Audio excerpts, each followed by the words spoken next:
Okay, so let's start with our meditation verse. Asato ma sadgamaya tamaso ma jyotirgamaya mrityorma amritam gamaya. Om Shanti Shanti Shanti. So this is an invocation chant, and we always do this in the beginning of any sacred endeavor so that we can invoke the grace of the divine. Okay, and of course I want to give my prostrations to all the gurus who have helped us so far in the path to liberation.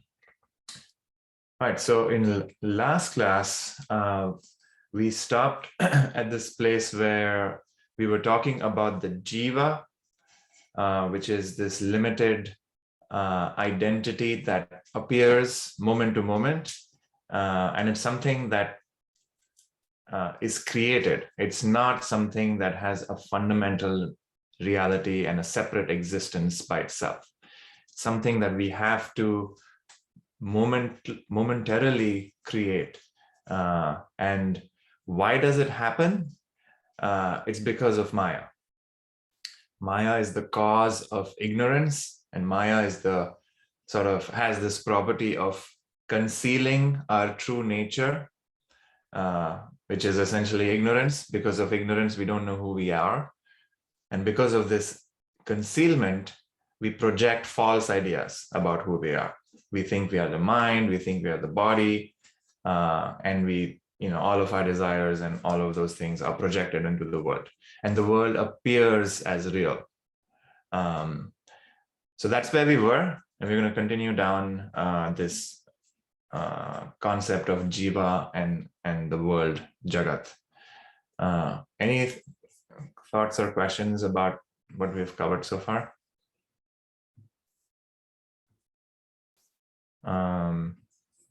Okay, cool. So verse 36. Jivo dhishtha chidabhaso bhaved bhokta hi karma kret bhogya rupam idam sarvam jagat syad bhuta bhautikam. So it is because the fallacious presentation of consciousness, chidabhasaha, located in the buddhi, performs various actions and enjoys their results. Therefore, it is called the jiva. And all this, consisting of the elements and their products which are of the nature of the objects of enjoyment, is called jagat, the universe. All right, so I think we are getting a definition, again, a redefinition of what jiva and jagat is. So jiva is this limited individuality that essentially occurs in the ego or in the intellect. And in this verse, we are talking about the buddhi, which is essentially the intellect. And the buddhi is the one that is responsible for, judging the world, categorizing it into like right and wrong, and making, and because of those judgments, we essentially have certain actions that we end up taking. Like I either want to fix myself or I want to fix the world. So my teacher talks about the KKK of spirituality, which causes essentially our our suffering, which is the first K is kama, which is desire. Like the mind desires something. And this desire is either something where I want to fix myself or I want to fix the world. There's only two kinds of desires. And because of this first K, the kama, I then go into the next action, which is trying to fulfill the desire. So I either try to change myself or I try to change the world. So I do some karma, the second K, action. Action is taken to pursue this desire and take it towards fulfillment. And when it doesn't get fulfilled, which is most of our desires end up being unfulfilled, right? Which is why there's so much suffering in this world. And because of the third K, which is krodha, which is anger, when my desires are not fulfilled, I feel angry. And this anger fuels further desire, where I want to like maybe pursue something else because this didn't work out. And that whole world of craving and desiring happens again and again. So essentially, all our ideas of what we want and what we don't want is in our mind. Each of us have different desires, and all of us try to pursue them in various ways. So this jiva is the result of egoistic thinking. So I feel like a person. There are times when this personhood is gone.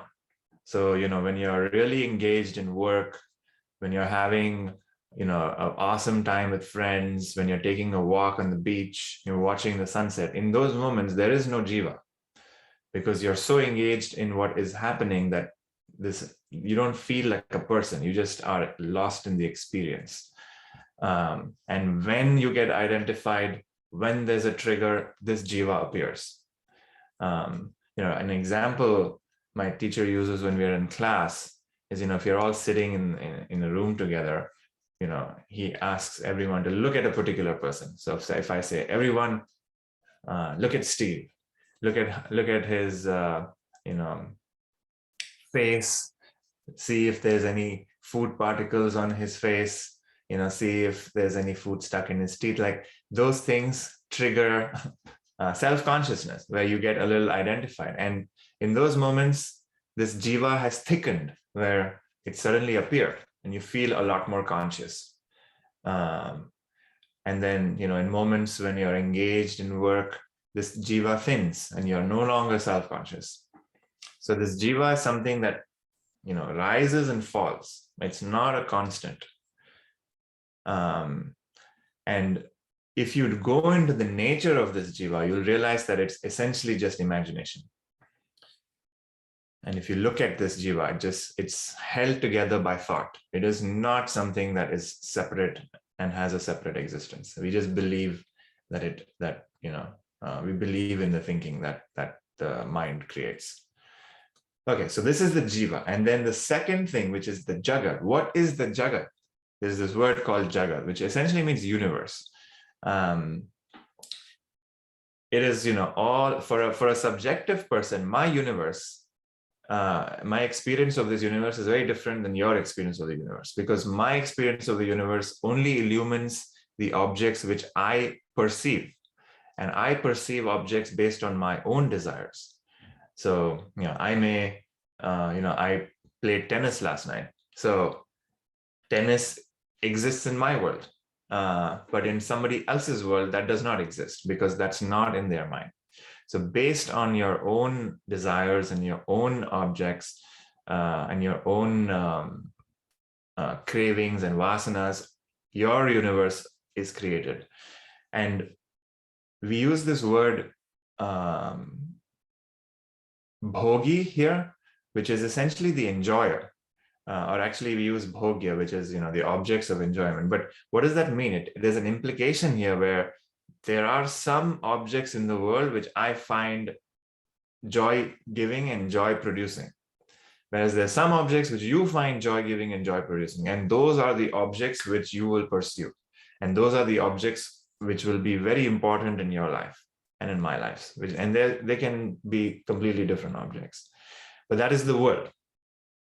And that's caused, why? Because of our deep cravings and deep desires. And we will get into it in a bit, which is once the mind disappears, the world disappears. The jiva and jagat arise simultaneously, you can say. In Buddhism, you can talk about like dependent origin, where, the ego depends on like your desire, and the world kind of arise simultaneously. You can say it's a similar frame of concept here. Any thoughts about this one?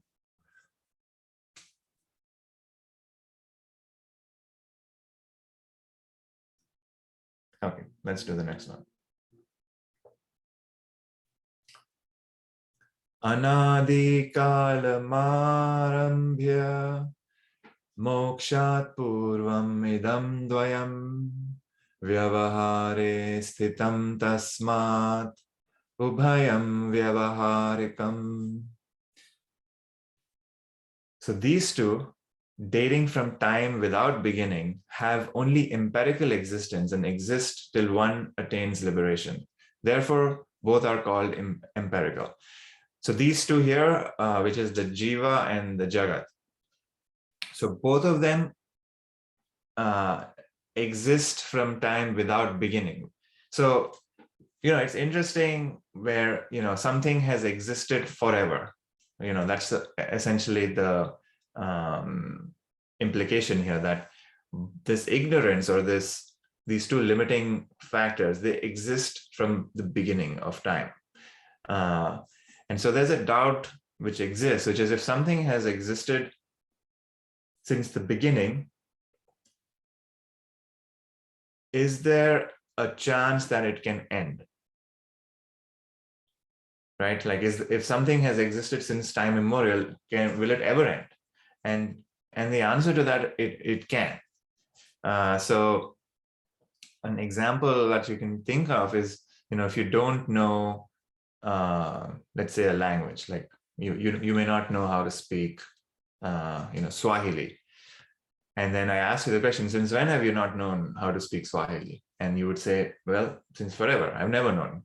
So you can say that ignorance of not knowing how to speak Swahili is since time immemorial.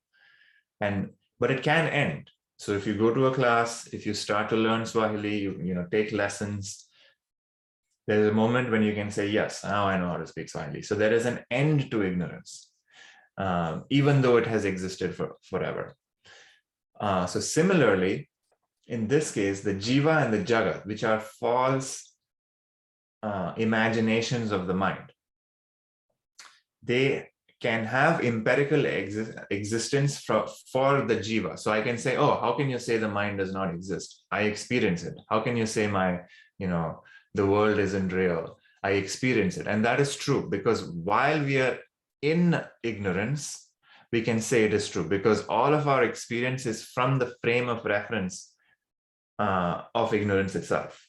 But once you step out of ignorance, then you can see that, this was something that I imagined. My limited ego and my limited identities was something that I imagined to be real. But they don't have reality outside of my imagination. They don't have a separate existence. There is no separate me that exists outside of me. It is dependent on me, on the self, you can say. So once liberation occurs, which is, what does liberation actually mean? It's just knowledge. When knowledge dawns on the mind, and not theoretical knowledge, it's direct experiential knowledge, this falls. Just like, another example, if I ask you what I ate for dinner last night, you don't know. And then I can say, since when haven't you known? It's forever. You have never known. But I can end that ignorance and say, oh, I ate a sandwich last night. And now you're like, okay, he ate a sandwich. So the ignorance has ended, and because of which this, it has disappeared. So now you know. In the same way, lack of knowledge of who we really are is this ignorance, which has existed since time immemorial. And when the knowledge dawns, it can end. And once it ends, both the jiva and the jagat will fall as well. Any thoughts about this?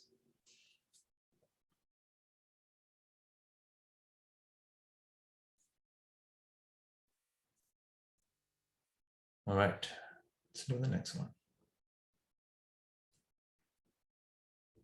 Oh, did I miss a verse? I think I missed a verse. Sorry, everybody.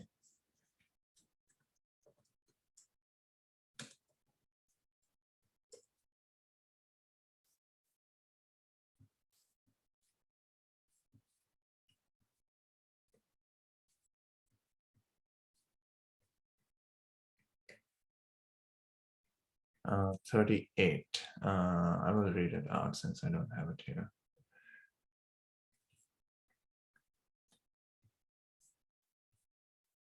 Okay. Chidabhasa stitata nedra vikshepa vritti rupini avritya jiva jagato purvo nyuno tu kalpayet. So sleep is said to be associated with consciousness wrongly presented in the mind and of the nature of concealment and projection. At first covers the empirical individual self and the cognized universe, but then imagines them in dream afresh.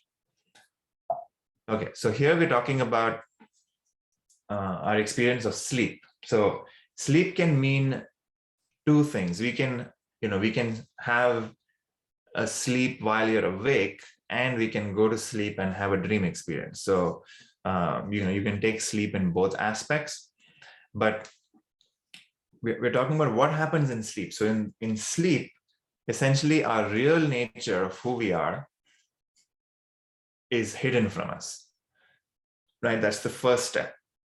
Like we forget we are the waker. So when everybody goes to bed, drinks their favorite warm tea, in their jammies, you're under your comforter, the temperature is perfect, you're starting to fall asleep.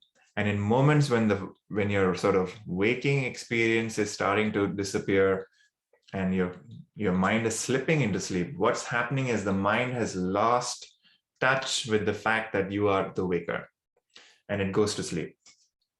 So the nature of the waker is not available. So you can say it's concealed. So that's the first step.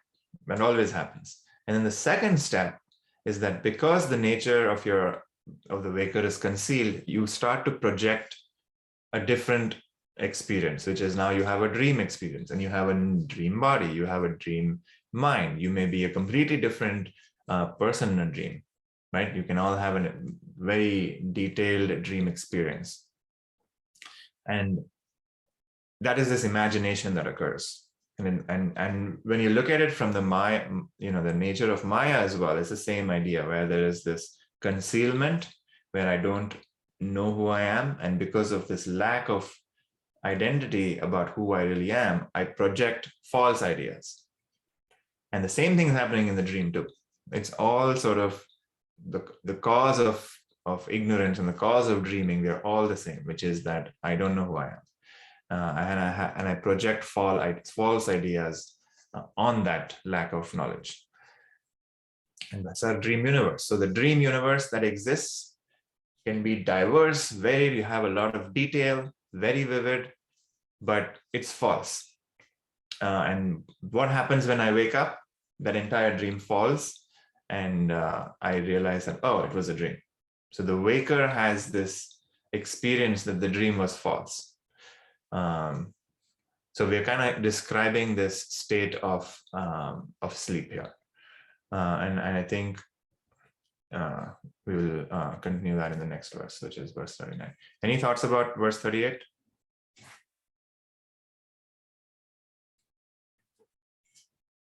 Okay, so verse 39.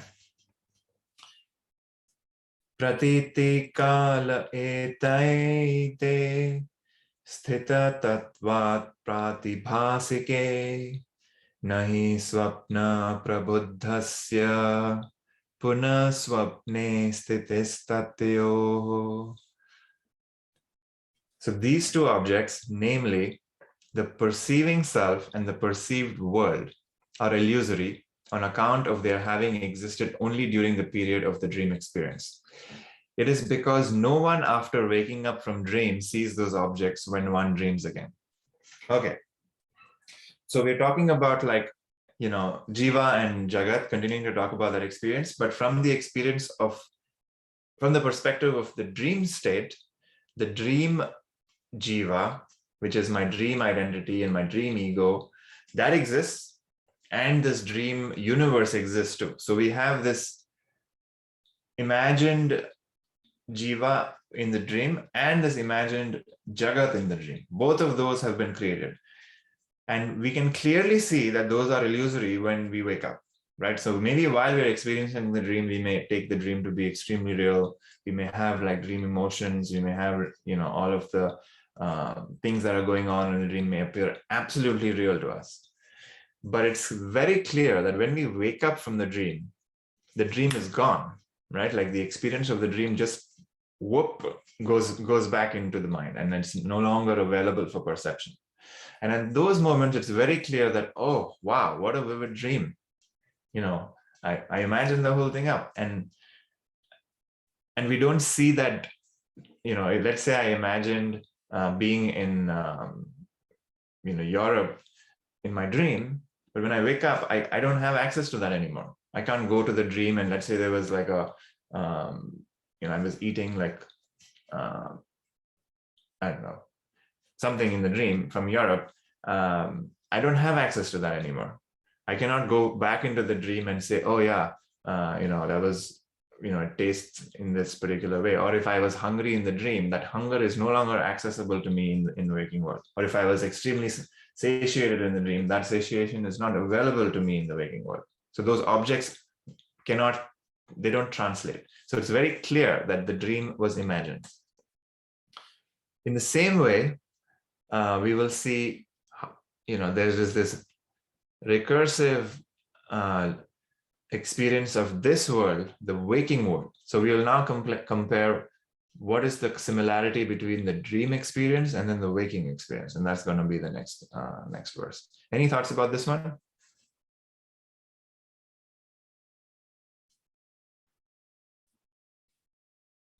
Okay, let's do verse 40. Pratibhasika jivoya tajjagat pratibhasikam vastavam manyate anyastu mityeti vyavaharikaha. So he or she who is the illusory jiva thinks the illusory world as real, but the empirical jiva thinks that world as unreal. So this is saying, like, in the dream world, I think when I'm the dream ego, I think the dream world is real. But when I wake up, I become the waking world, waking jiva, you can say, empirical jiva, somebody who has this waking experience. And then I can clearly see that the dream ego and the dream world was illusory. That is a fact. And everyone has this experience. While we're experiencing the dream, we think the entire experience is real. We may have very vivid emotions. We may cry in the dream. We may laugh in the dream. While we're experiencing the dream, we never choose to do self-inquiry in the dream to say, is this real or not? And it's very hard to do self-inquiry in the dream. It doesn't even matter. We don't even have to do self-inquiry in the dream. But when you wake up, it's very clear that, oh, that was entirely imagined, because now we have this gross shift of our experience from the dream world to the waking world. It's a huge shift, right? Like you have completely different experience and now you're in this world and it's completely different. So it's very clear that, this was a dream. I imagined it all. Some people who have a broken mind may imagine the dream world to be true and continue to persist. We call those people like they don't have this discriminative power to be able to discriminate between what was dream and what was real.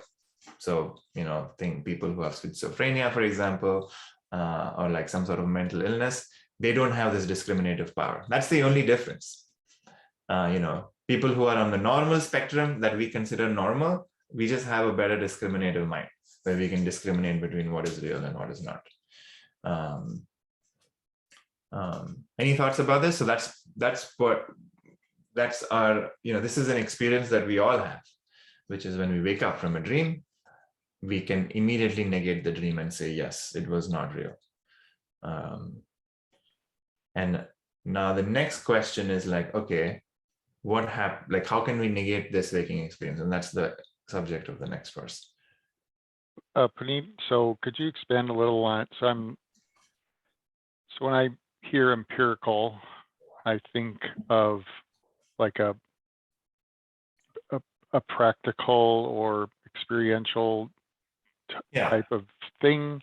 Mm-hmm. And so, and then jiva, if jiva is not real, I'm just kind of struggling a little bit with, okay, here's your experienced falseness Yeah. versus your asleep guy. Yeah. And I Yeah. think we're leading towards, okay, so even though it appears to be real and the word empirical implies that, both of these things are asleep, right? And Mm-hmm. whether you're physically asleep and dreaming, or you're walking around on the street corner and living in your perceived personality, I guess. Mm-hmm. I don't even know what my question is anymore. Yeah. I guess I think the first part is what you implied, which is what if empirical means that it's experience, then how can it be imaginary? yes. Yeah. So when we talk about Advaita Vedanta, right, we specifically say it is not to Vedanta. Advaita means not to. We do not say it is oneness Vedanta, right? So we are definitely having the experience that there is a subject and then there is an object or multiple objects, right? I am the subject and I am perceiving the varied world of, infinite number of objects. That is the experience. Now, that is the aspect of this empirical nature of this world, which is I can say from a subjective standpoint that I'm separate from it. Like that's my experience. So we're not denying that. And from the waking state, every waking person will tell you that is my experience, that I feel separate from this world. But what we are trying to get at is like that is a false, unexamined experience where we naturally assume that things are separate. And, so that's where we are sort of coming from, this empirical jiva. So this jiva thinks that, they are the subject and the world is like separate from them. And does that make sense? So Yes, that brings it back to the Advaita part. That helps. Thanks. Cool. So like that's our problem. And the problem is in the mind, which is the mind has this deeply rooted fundamental belief that it is a separate individual, separate from the world. And we are examining that idea and saying, is that true or not? And that's the entire process of meditation. And trying to shine the light on this jiva is our entire process of meditation. And when we shine the light, we really see that this jiva does not really exist. And what exists? What exists? It's just this vast space of emptiness, of consciousness, of awareness. That is the only thing that really exists. Because when we shine light on it, it's a false shadow that appears moment to moment. And, I like the word shadow is because what happens when you shine a light on a shadow? The shadow disappears. So that's the, empirical jiva is, empirical from a standpoint that it is, can subjectively be experienced. Okay. Any other questions about this one?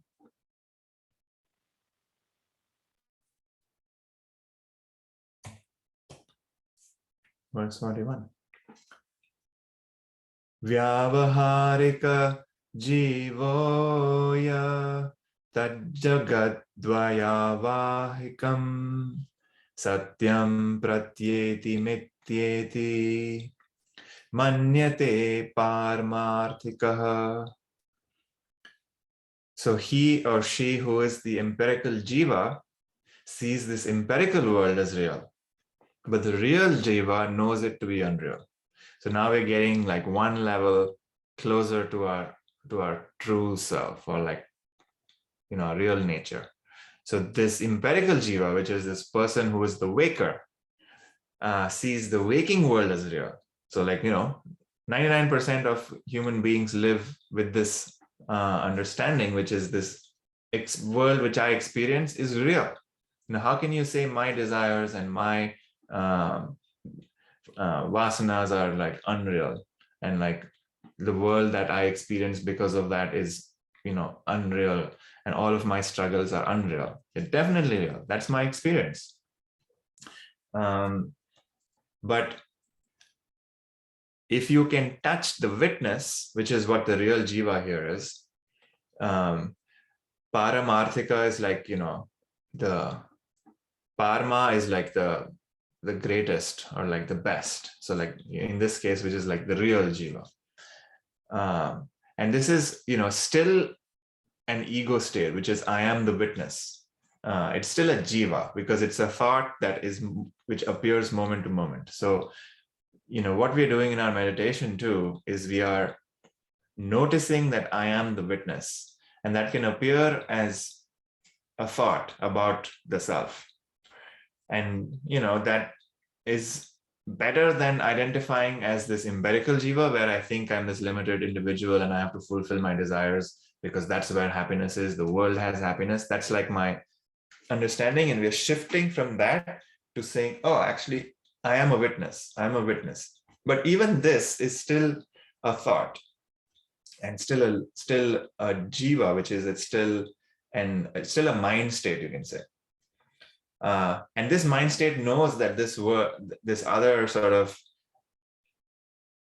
empirical jiva, which has these deeply rooted desires, is not a real thing. It's just like these desires have been built over time. They are really deep rooted. They're really strong, and because of that, I have those feelings and I have those desires, and that is my experience of the world. If I have a desire of really wanting to succeed from a career standpoint in my life, my world is going to be somewhat trying to fit that desire into it. So I may be working really hard. I may be like trying to like climb the ladder at work, all of that, right? So like my entire world experience of this world is going to be through that desire. But if we can step back and be the witness, we can then not identify with those desires and with that experience as much. So we can kind of step back and say, I am the witness of all my desires. I'm the witness of this ego state. I'm the witness of my suffering. I'm the witness of my happiness that I have when some of my desires get fulfilled. All of those things. So I am neither of those things because I am the witness of those things. So this is our meditation practice that we are doing. The subject-object discrimination. I can clearly see that I am the subject at all times. So this empirical jiva which appears is also an objective experience for me. I can see my desires rise. I can see my desires fall. So I'm not my desires either. So any thoughts about this one?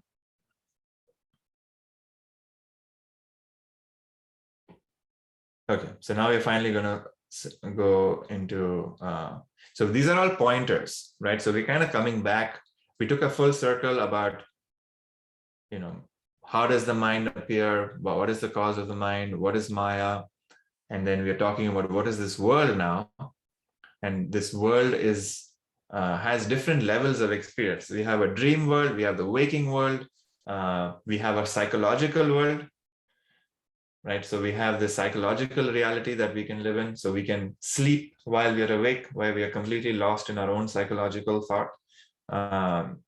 And from the standpoint of the witness, all of those things are illusory, you can say, because they are something that the witness experiences.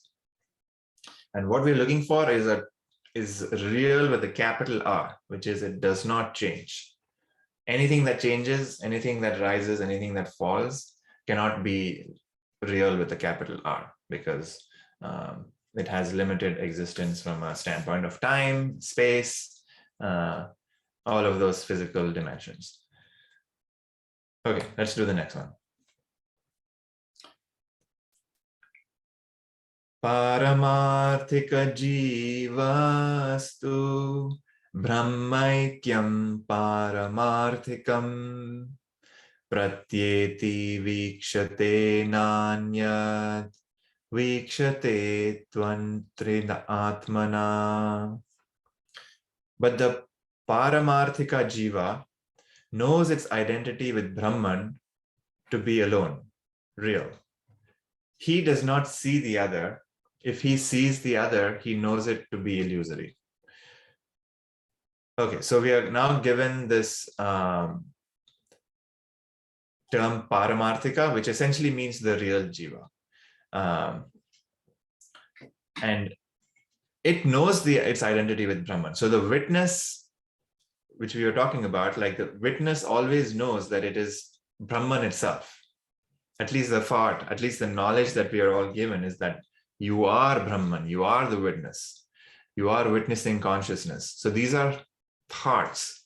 And the subtlest form of ego, you can say, is the identification of the with the self, or identification with Brahman. Like that's the subtlest form of ego that we can have. Grosser forms of ego are more, we can identify with the personality, we can identify with the body, we can identify with grosser aspects of us. But the subtlest ego thought is the thought of Brahman itself, where you think I am Brahman, or you think I am the self, because that also is a thought in the end. So, but you can say that's the subtlest and the most is the closest that we can get to Brahman. Your thought of Brahman is the closest we can get to Brahman. So once we identify with this thought, we know that we are Brahman, at least from an ego stand. The ego does not identify with other things anymore. So that's what this verse is implying at, is like, once you use this thought to turn our attention to the self, and it's not like just you're using, this, that's what, jnana yoga is, which is you're using a thought to get out of thinking. You can use this thought that I am Brahman to drop all the other thoughts that we have. And then finally, we can even throw this thought into the fire and say, I don't need this thought, because it's obvious that I am Brahman. It is a fact. So we're using a thought to turn our attention to a fact, which is always true. And then finally, we can get rid of this thought that we used to turn our attention in the first place. So once we use this tool, and once we start to experience that I am this background consciousness, I am this space of awareness that is on all the time. Like, who sees this bottle? I do. This witnessing consciousness is true all the time. In the most ordinary state, I am that. It never rises, it never falls. What rises and what falls are the objects in my experience. And the background is always the same. You close your eyes, the background exists. You open your eyes, the background is still there. There's no point when that witnessing awareness or that space of consciousness is not. You can prove it or disprove it in your own direct experience. So once we can see that, and by see that, I mean once we know it, and once we have experienced that, we cannot see the other, because we know everything else is just stuff in consciousness. And in fact, it is just consciousness itself appearing as that. So this bottle is not, of course it has like sensory experiences, but it's nothing but consciousness appearing as the bottle. So that's the deep-rooted understanding that is revealed to us. It's not even something that we have to learn. It's more like that becomes our natural understanding. And we know that everything that we see, everything that is experienced is illusory in that sense. And illusory just means that it is something that is limited. It rises and it falls. So it's not real with a capital R, like I was saying earlier. Any thoughts about this one? So is there a real jiva with a capital R? No. Or okay, so paramathartika sorry. Yeah. That's still jiva, right? Correct. Yep. All right, cool, thanks. It's the final sliver of the jiva, which we have to get rid of in the end as well, which is, I feel like I am a person who's identified with Brahman. Like you're either a person or you're not, right? And even the paramarthika person is false. All right. But thanks. You rather be a paramarthika jiva than be a jiva who's identified with the body, because it is much harder to get to drop the jiva who's identified with the body than the paramarthika jiva. It gets easier to drop the paramarthika jiva because you have very little glue that's holding on to this body. The glue has kind of fallen away. So good question. All right, I think I'm getting pretty close to the end, guys. Okay, verse 43 and 44 were together in this book, so we're going to do them together. Madhurya drava shaityani niradharmastarangake anugamyatha tannishte phene pyanugata yatha sakshithastha sachidananda sambandha vahrike tadvarenanugachanti tathaiva pratibhasike. So as such, characteristics of water as sweetness, fluidity, and coldness appear to inhere in the waves, and then also in the foam of which the waves are the substratum, so also existence, consciousness, and bliss, which are the natural characteristics of sakshan, which is the witness, appear to inhere in the vyaharika jiva on account of its relation with sakshan, the witness, and through it, similarly inhere in the pratibhasika jiva. Okay, so here we're given this analogy of, the image that's coming to my mind is, I don't know if you've ever seen a picture of fractals. It's essentially these beautiful images where you can keep zooming in, and there is this cyclical nature of the image that keeps being presented to you. A good example is if you look at a flower, like a lotus flower, or I guess a lotus is a good example. There's like this recursive nature of like the flower, the shape of the flower exists in the lotus itself, but as you go deeper and deeper into the lotus still appears, like, but it's maybe smaller, and so there is this sort of property of the lotus, not just in the flower, but like as you go zoom into the flower, the shape and the property still holds. So that's kind of what we're trying to see, which is like the dream experience has a similar property, the waking experience has the similar property, and from the standpoint of the absolute, it's always standing apart from all of it. And the analogy that we're going to use to explain that is that, this concept of water. So this absolute is that which is existence, consciousness, bliss. Like it has properties of existence.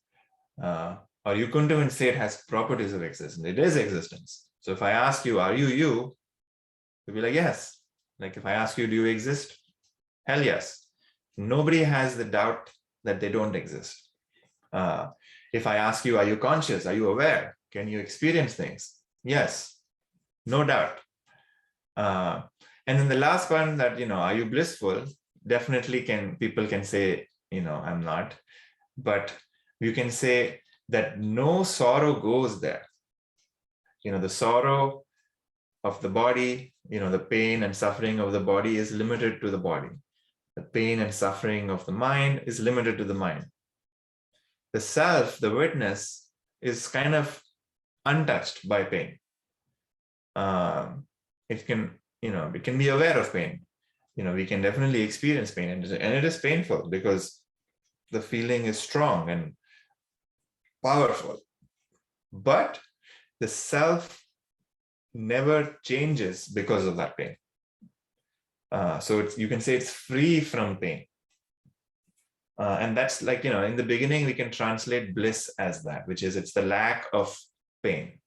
But once we start to rest in this place, once we start to act from this place in our day-to-day, you will start to see that it's the fountain of bliss, where whatever bliss that we experience in this world, it is essentially the mind coming home, you can say. The mind, the mind is noisy and full of thoughts. The bliss isn't available to us. When we experience something in the world, let's say you wanted that promotion, or you watched a beautiful movie, or you watched the sunrise in the morning, all those things, you have used objects of the world to quieten the mind. And once the mind has quietened, the bliss of the self shines through. So all we're trying to do is we're trying to get you can say a mastery of the mind in some ways, where you can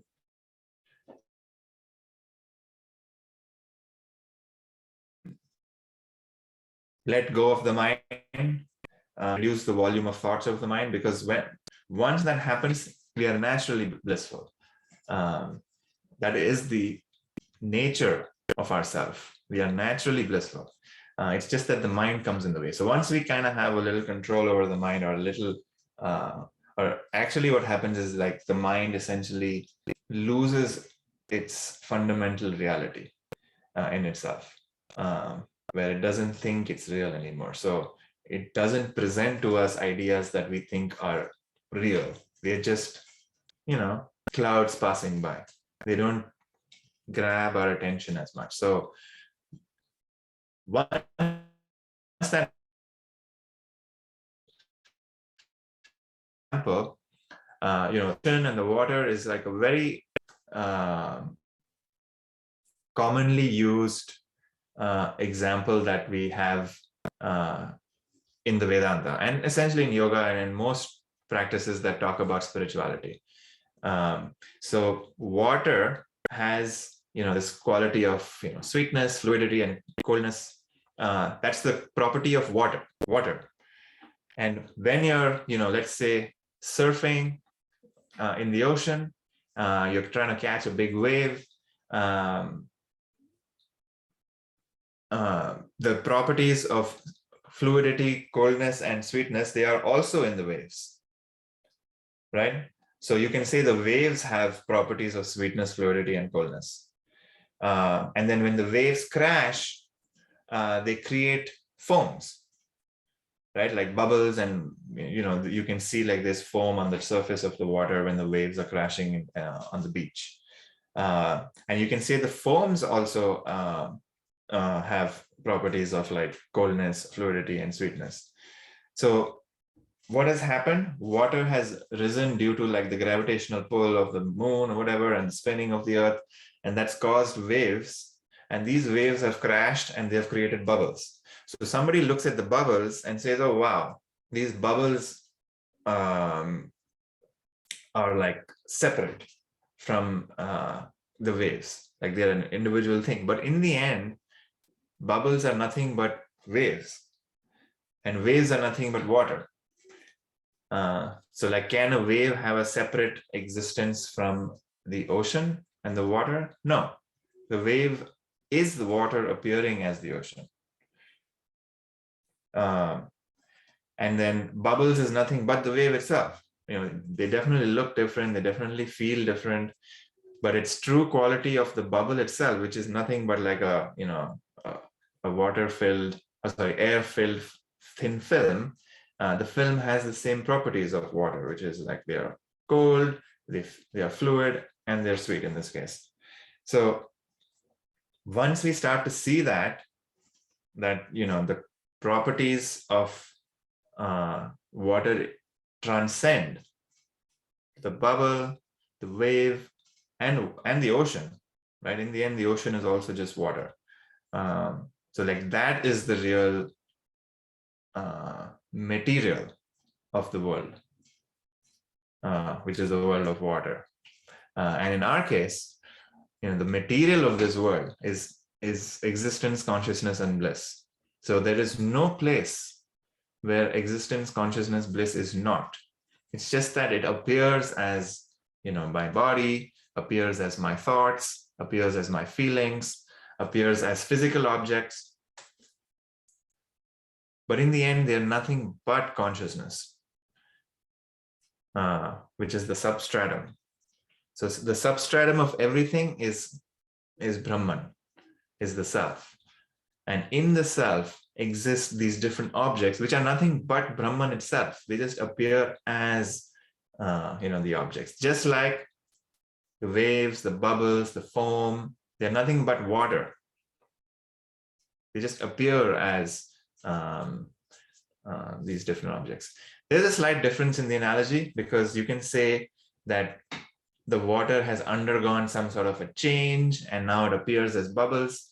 But in the case of the self and Brahman, there is no change that occurs. It just appears that there is a change. So, now that we're talking about the different sorts of jiva, so the dream jiva, it just appears to be real, but it's not real. When it, in relation to the waker, we can clearly see it's false. The waker in relation to the witness, we can clearly see it's false. The witness in relation to the self, we can clearly see even the witness is false. So all of those things drop.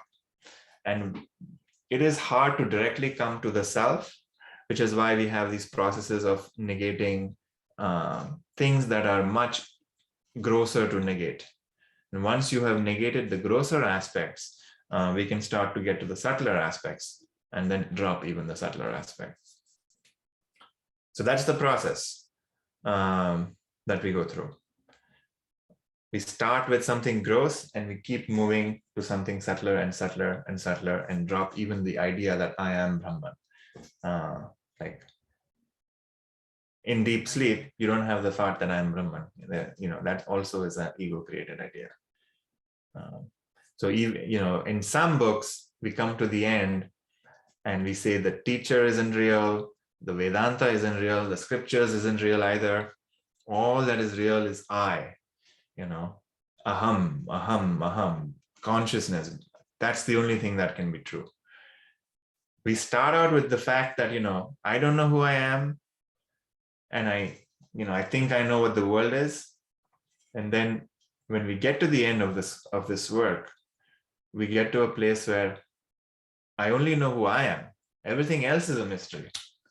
Everything else is acquired knowledge.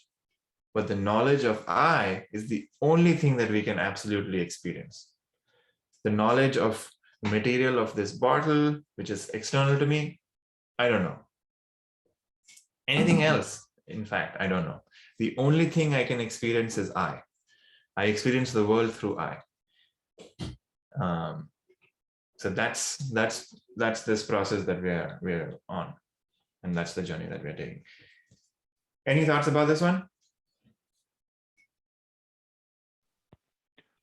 I just had a question about there's a couple of new words here before jiva, via Harika and yeah. So pratibhasika and so that's this pratibhasika, I guess, is the dream. I guess Vyavaharika Jiva is the Jiva of the waking world, which is the world of like transactions. You can say Vyavahar is like transactional world. And then Pratibhasika is when you're dreaming. So the dream Jiva. All right. Thank you. Yeah. So it was like that sort of, the subtler, the most grossest jiva is the pratibhasika jiva, which is the jiva of the dreamer, where you can clearly experience that it's not true when you wake up, right? Like But waking up from the Vyavaharika Jiva to the witnessing Jiva is more subtle, which is like, okay, I can, once I have access to this witnessing thought, I can negate my Vyavaharika Jiva, which is slightly more subtle than negating the dream Jiva. And then the last one, which is like dropping even the witness, that's the subtlest of the subtlest, because the shift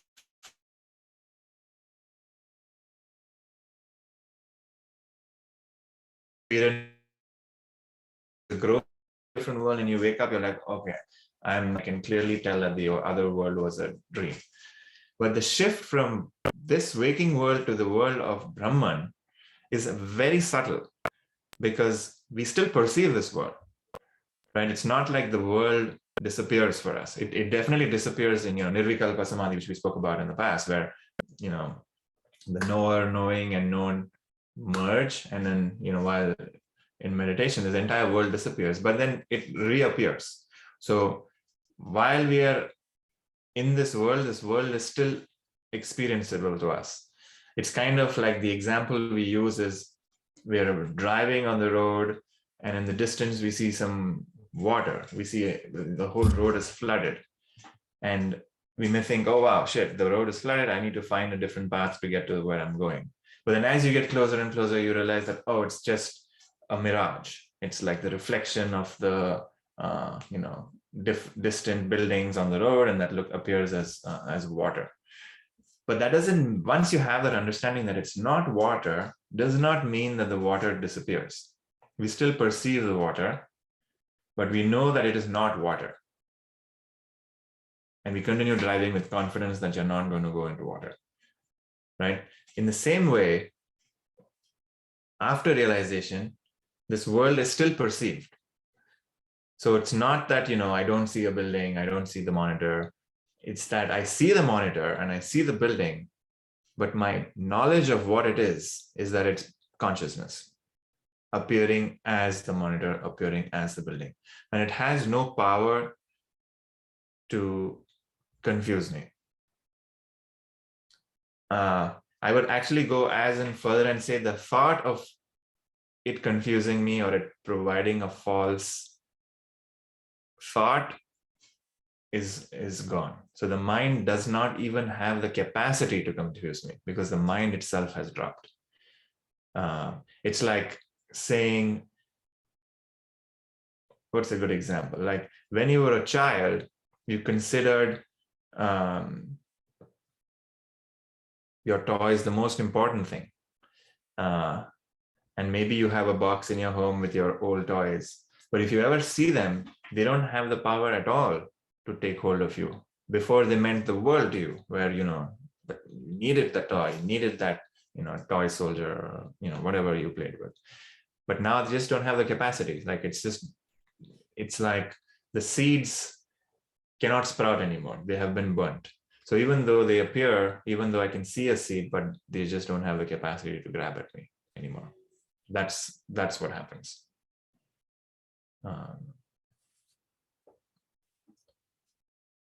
Any thoughts about this?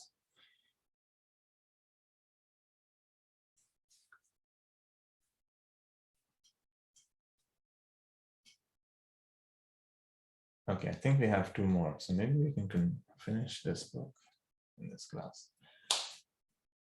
Okay. Lae phenasya tadharma dravadhyasyutya tarangake tasyapi vilaye nire tishtantyetaye yathapura. So with the disappearance of the foam in the wave, its characteristics such as fluidity, etc., merge in the wave. Again, with the disappearance of the wave in the water, these characteristics merge as before in the water. So, we're talking about what happens when the foam gets absorbed in the wave. Like, where does the characteristics and all of that, the properties of the foam go? Gone. And it's not really so much as gone, it is the wave. So the physical law of like nothing's ever created nor destroyed kind of holds true, which is everything is, the potential is there, and the potential of the form appearing is there. It appears for some amount of time, it exists for some amount of time, and then it gets absorbed back into the wave again. And in the same way, waves come up, they appear for some amount of time, and they get merged back into the wave. In the same way, our dream appears from somewhere. The locus of the dream is in us. Like, we have created the dream, it's in the mind. The mind has projected the entire dream, both the dream characters and my character also, the subjective character. And they exist for a while. I experience the dream, maybe an amazing dream, or maybe a terrifying dream, but it exists. And then when I wake up, it completely merges into me. It's not like I have to put the dream objects back into my drawer next to the bed, right? Like, they just get absorbed. And in the same way, my psychological reality, if I'm living in thoughts in the waking world, all the thoughts are happening, they're appearing, I'm lost in them, I'm thinking about what I'm going to do today evening. I have to cook some food, maybe there are some people coming over, like, how am I going to present the food, like what do I have to do, what am I going to wear, all these different thoughts. I'm living in the psychological world. The moment I snap out of it, that entire experience gets merged into me again. Like it's gone. Like, where did those characters go? Where I was thinking about, my friends were coming over, gone. So that also disappears. So there is this sort of similar recursiveness that exists both in the dream experience and in the waking experience. And finally, when in nirvikalpa samadhi, when I'm meditating and the mind slips into samadhi, the entire waking experience of like this dream, which kind of is like a dream, right? Like, has the same experience, whereas people, there's thoughts, there's feelings, there's emotions, all of those things merge and go where? They just go into, they are like not available for perception, is what you can say. Where they're gone is like, don't know, but they're not available for perception. And what remains is just pure consciousness. And in those moments, you can see, yes, just like there's just water, when everything settles and the water becomes calm, when the storm goes away and there's no more waves and it's just a calm water, you can then, look at the wave, you can look at the water and be like, oh yeah, this is what water is like. While the storms were going on, maybe you had no idea that's even water in the first place, because all you're thinking about is how to avoid the storm, how to get to a safe place, how to, not feel cold, all of those thoughts in your head. But once the calm happens, then you can look at the water and be like, oh yeah, this is the nature of water. It's transparent. It's got this temperature. It has this quality, this cooling effect. All of those things can be observed. And then you have experienced water. In the same way, when the disturbance of the mind settles, when the mind calms, and when the mind calms, essentially, the world essentially starts to disappear too, because the mind and the world are not different. The world is essentially held in place by the mind. And what we are doing is we're trying to let go of the mind. We let go of the thoughts that are creating the world moment to moment. And this is a subjective world, right? Like my subjective experience of the world being created moment to moment to moment to moment. So once we start to let go of those deep rooted ideas that keep bringing back my experience of the world, then the mind stops essentially. And once it stops, consciousness remains. And then we can experience just consciousness itself.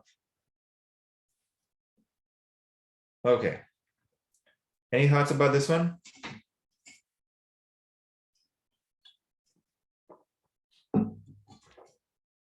All right, let's do the last one.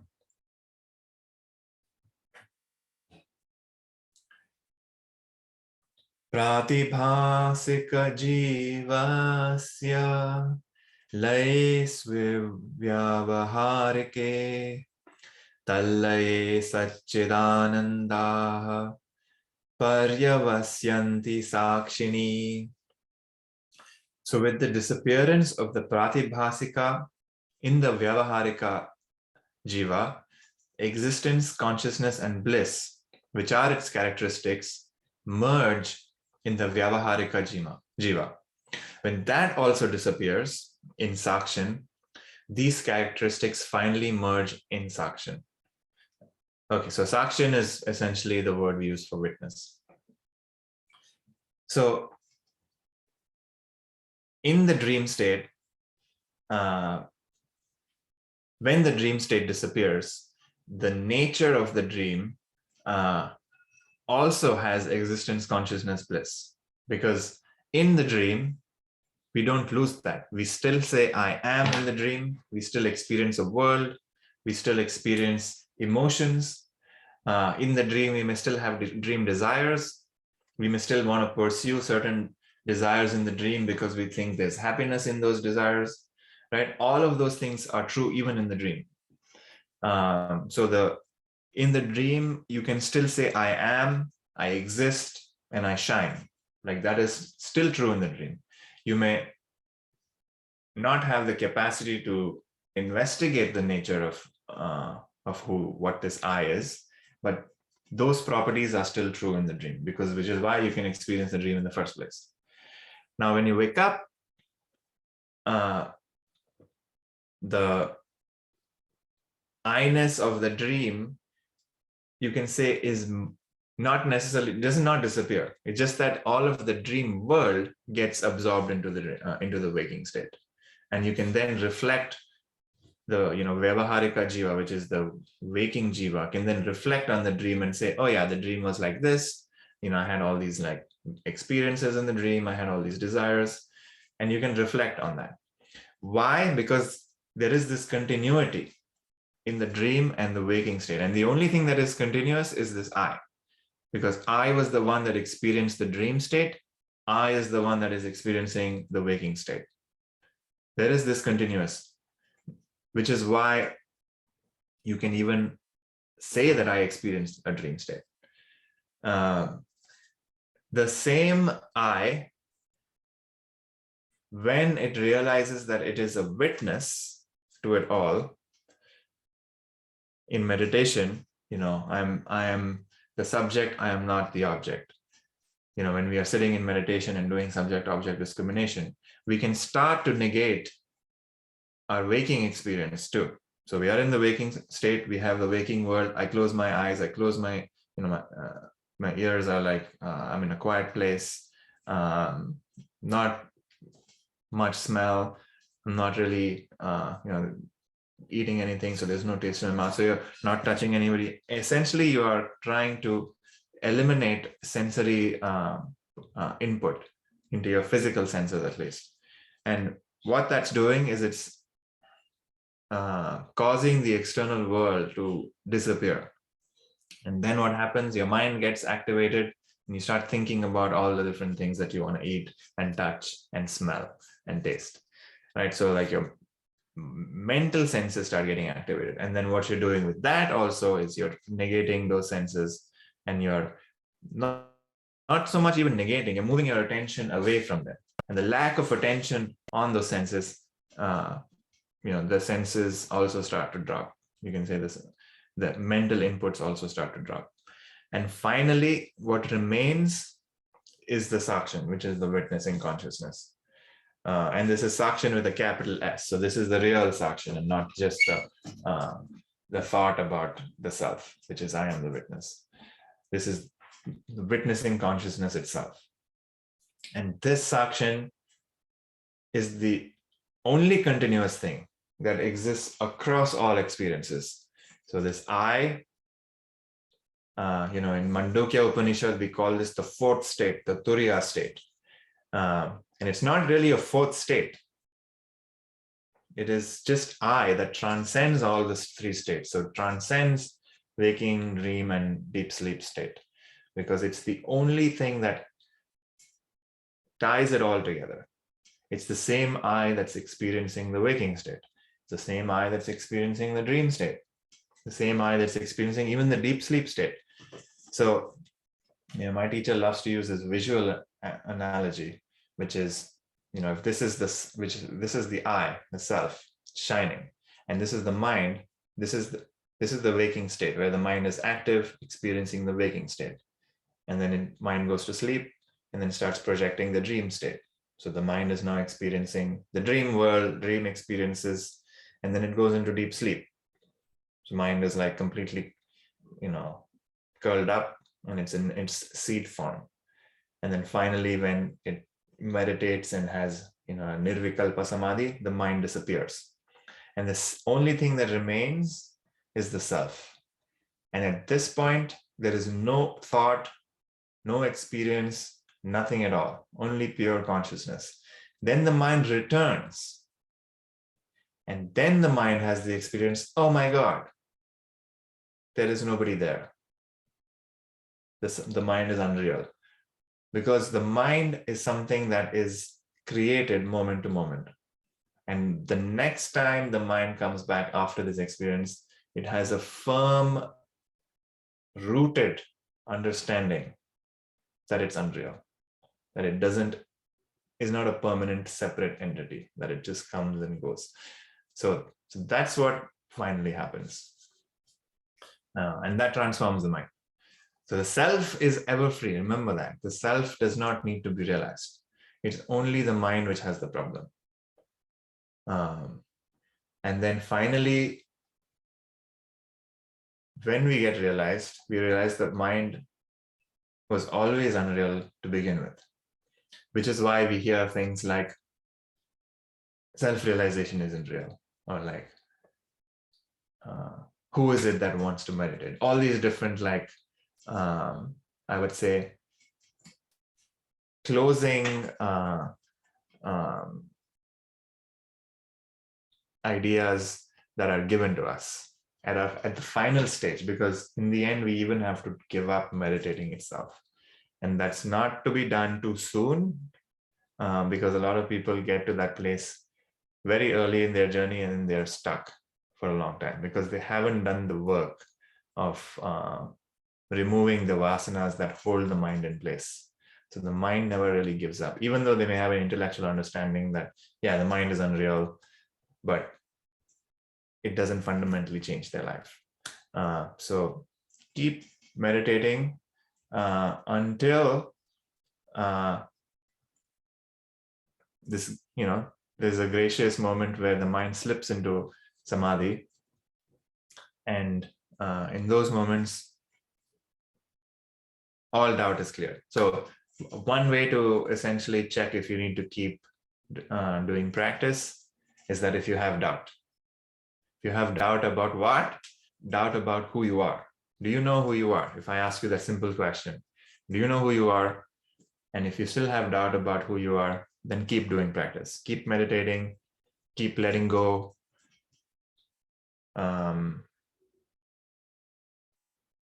And there will be a moment when self is revealed to you in its full glory, and it's self-validating. Like you will never doubt that you have experienced the self or not. And if Buddha himself or Shiva himself comes down and says you are not self-realized, you will laugh at him because you have no doubt about who you are. Okay, so this is the last verse. And as is tradition, we actually go back and do the first verse, because this is not the end of your study. We go back and restart our study because there's lots of things that will now be more available for you to receive because of going through this book once and then going through it again. You will start to see that it has lots and lots of layers that get revealed to you when the mind is kind of ready for it to be received. Okay, so let's look at the first one and see if this makes a lot more sense now. Rupam drishyam lochanam drik tadrisham driktu manasam drishya drivitraya sakshi drigeva na tu drishyate. So the form is perceived and the I is its perceiver. I, is perceived and the mind is its perceiver. The mind with its modifications is perceived and the witness, the self, is verily the perceiver. But the witness, is not perceived by any other. Okay. All right, so that was the end of this. And so let's end our class by doing our meditation chant. Actually, no, we haven't done a meditation. So let's do a meditation before we end the class. But any thoughts about this last one before we start our meditation?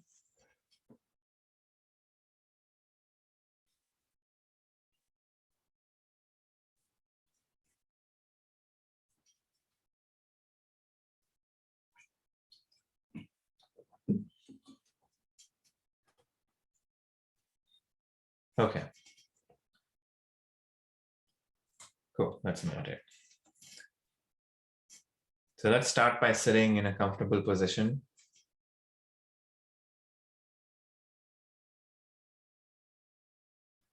Take a few deep breaths. Feel the air going into your lungs, expanding your chest, all the different sensations in your body due to breathing. Notice that you are a conscious being. You are alive, sentient. You're aware.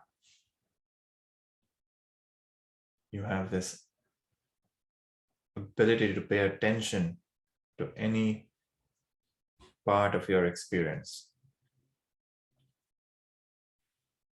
Keep breathing. Notice how the breath feels in the body. Breathing in air and exhaling air as well.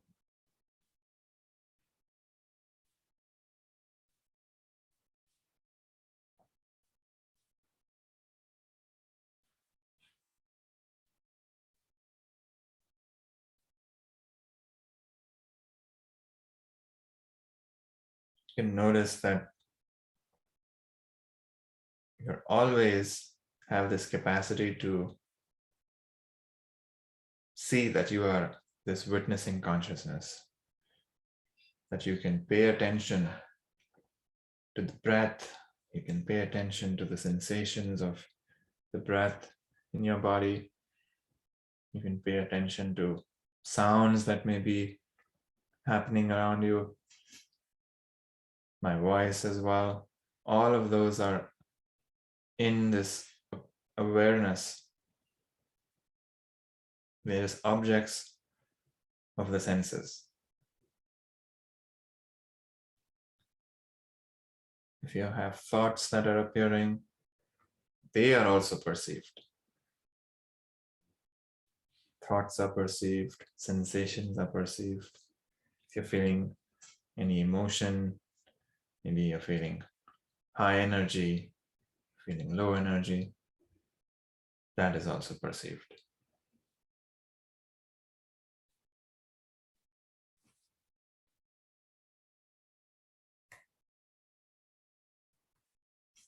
So the mind, with all its modifications of thought, feeling, judgments, they're all perceived. Perceived by you, the witnessing self, witnessing consciousness, which is always on, always shining, always revealing stuff.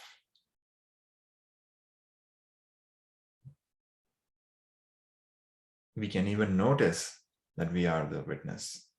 So having the thought that, oh yes, I am a witness, is a thought about the witness. So I can notice even the subtle thought that I am the witness.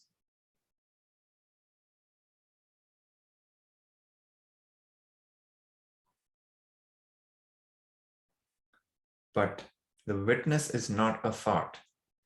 The fact that you are a witness is a fact. It's an experience that's happening all the time. I am. I shine. This is a fact. And this I-ness has no other perceiver.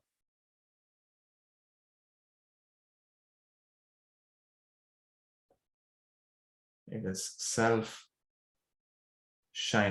The word we use is swayambhu, self-luminous.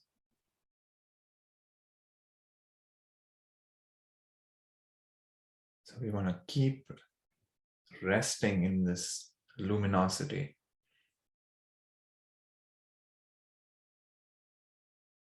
This luminosity which has the nature of existence, has the nature of awareness, has the nature of being.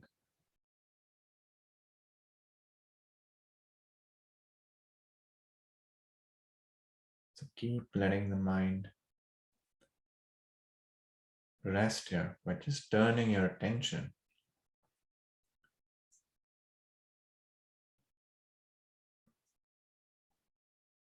And see if you can notice this vast, empty space of consciousness.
Let's end this meditation by doing our ending chant.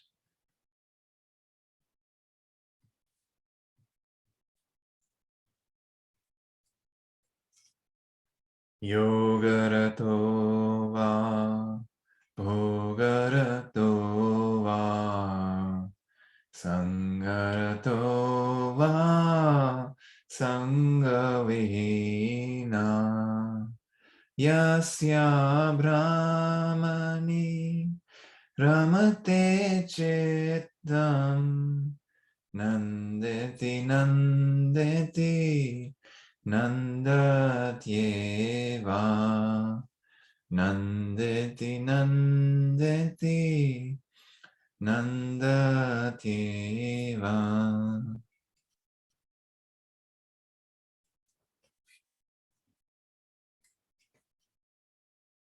So for the last time in this class, the purpose of this work is to realize the self. And what does that do to us? It essentially allows us to revel in any situation, be it in solitude, be it in company, be it in a world where we are a fulfiller of desires, whether we are renunciate, it doesn't matter. Once we learn that the self is bliss, then we can revel anywhere. And really, only this person can truly enjoy this world. So I hope this was a useful class to all of you. Maybe you learned something. I had a blast talking to all of you and working through this book. I'm happy to continue connecting with all of you, and if you have my number, you can contact me. If you don't have my number, please ask and I can give it to you. Dharma, I don't know if you have my number, but I can share that with you. You can happy to connect outside of this, send me a message and we can get on a call. Happy to keep this connection going. But yeah, that's the end of this book and this journey. I'm happy to also stick around and chat and talk about anything. I need to jump off, but thank you so much, Puneet. Loved it and didn't have as many questions this time, but I'm sure I will. I'm sure I will. So thanks again. I appreciate you giving your time. Of course. Thank you for joining. As always, love having you in class, Steve. And I would say like lack of questions is a good thing. In the end, it's not like all your questions get answered. It's like you just think every question is stupid after a certain point of time. And it just drops, So awesome to see you. And enjoy time with your grandkids. Yeah, they're calling to me now, so I'm gonna bail. But thanks much. Bye-bye. Bye. I can stop recording as well.